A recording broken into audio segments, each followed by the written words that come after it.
This is the VOA Special English Economics Report. On August 2nd, President Obama signed a bill raising the nation's borrowing limit. That debt deal, however, failed to keep stock markets from dropping on economic concerns about the United States and the world. The legislation followed months of arguing that only added to those concerns. Congress sent the bill to the president on the last day that the government said it had enough money to make all of its payments.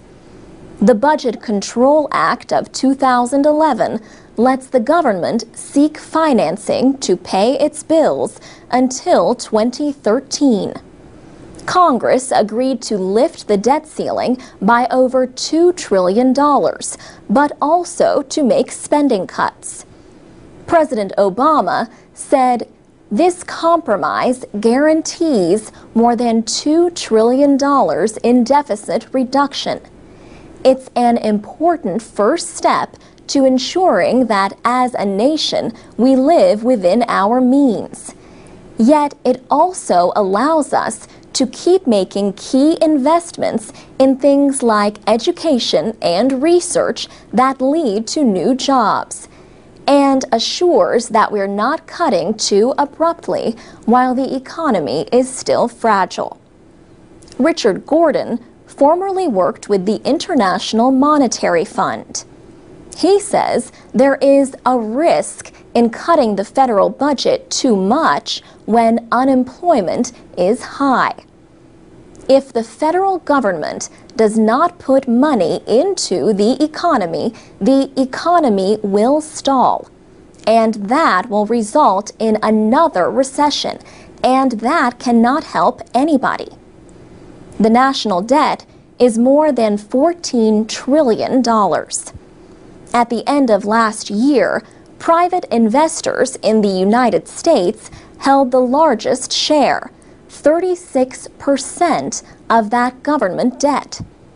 China was the single largest foreign holder of Treasury securities, followed by Japan and Britain.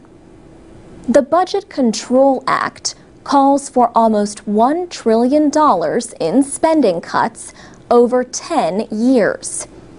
A committee of 6 Democrats and 6 Republicans will have to identify another $1.5 trillion in deficit reductions.